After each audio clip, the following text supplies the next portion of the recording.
मरियम के दिल व दिमाग में एक ही सवाल गूंज रहा है कि बाला खातून और सरदार ने मेरे खानदान को क्यों मार दिया। ये तो हमेशा दूसरों पर रहम करते हैं। इसी कशमकश के दौरान सब्जी काटते हुए मरियम की उंगली कट जाती है, जिसको देखकर बाला खातून फौरन उसकी मदद को आती हैं। दूसरी तरफ अलाउद्दीन कायोमास को अपने पास बुलाकर बताता है कि सरदार ने तुम्हारी बियत कबूल कर ली है और अब तैयारी करो, हम कबीले जाएंगे। जीरकुताए जब ओलोगान को उसके खीमे तक ले जा रहा होता है तो ओलोगान बताता है कि तुम्हारा सगा भाई अल्तुगा मेरे साथ सुरहदों पर आया है। ये बात जीरकुताए को फिक्रमंद करती है। ओलोगान घोड़ा देखने के बहाने अलबाए को हुक्म देता है कि अपना काम शुरू करो, जिसके बाद अलबाए उसका दिया हुआ जहर कुएं के पानी में मिला देता है, जिसको कबीले का हर फर्द पीता है। यहाँ तक कि रात के खाने में उस्मान सरदार भी ओलोगान के सामने वही जहरीला पानी पीते हैं। उधर अल्ताफ मंगूल कराजाहसार किले में घुस चुके हैं। ओरहान समझ जाता है कि ये सब किसी जासूसी का नतीजा है। किले के अंदर खून रेज जंग छिड़ जाती है। ओरहान और उसके सिपाही बहादुरी से लड़ते हैं, लेकिन किले का बड़ा हिस्सा मंगोलों के कब्जे में चला जाता है। सूरत-ए-हाल की संगीनी देखते हुए ओरहान होलोफीरा को एक खुफिया रास्ते के जरिए किले से बाहर भेजता है ताकि वो सरदार को हालात से आगाह करे। मंगूल कमरे में दाखिल होकर पहले सिपाहियों को बेदर्दी से शहीद कर देते हैं, फिर वो ओरहान और बुरान को कैद कर लेते हैं। कैदियों को जिंदान ले जाया जाता है, जहां मंगूल ओरहान पर बेरहमी से कोड़े बरसाता है। दूसरी तरफ उस्मान सरदार कबीले में सख्त परेशान है। अलबाए को पहले ओलोगान का ताकुब करने के लिए भेजा गया था, लेकिन वो रास्ते में निशानात खो देता है। जीरकुताए सरदार को अपने सगे भाई अल्तुगा के बारे में बताता है कि वो सरहदी इलाके में कोई फरीजा अंजाम दे रहा है। इसी दौरान फातिमा खातून सबके लिए ताजा पानी लाती है, ये ना जानते हुए कि पानी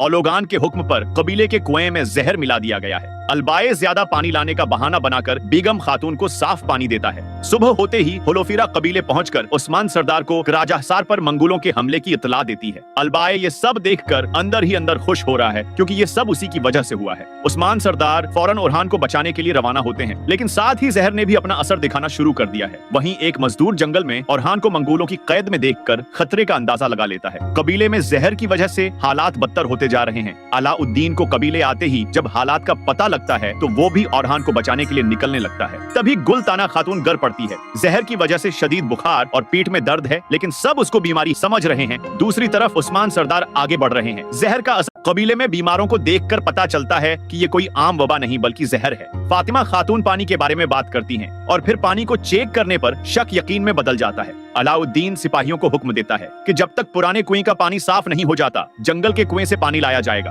अलाउद्दीन कायोमास को सौगत से सिपाही लाने के लिए रवाना करता है और खुद जंगल में जहर का दरियाफ्त तलाश करने के लिए निकलता है, क्योंकि उसने ऐसा जहर पहले कभी नहीं देखा था। जहर का असर बाला खातून के साथ जरकुताए और अलबाए पर भी होना शुरू हो जाता है। ये देखकर उस्मान सरदार समझ जाते हैं कि ये सब ओलोगान की साजिश है और पानी में जहर मिलाया गया था। इसी दौरान सोफिया और लुकास कम तादाद का फायदा उठाकर उन्हें घेर लेते हैं, लेकिन उस्मान सरदार अपने सिपाहियों के साथ काफिरों को कुचलते हुए वहां से निकल जाते हैं। सोफिया सरदार के यूं भागने पर हैरान रह जाती है। वहीं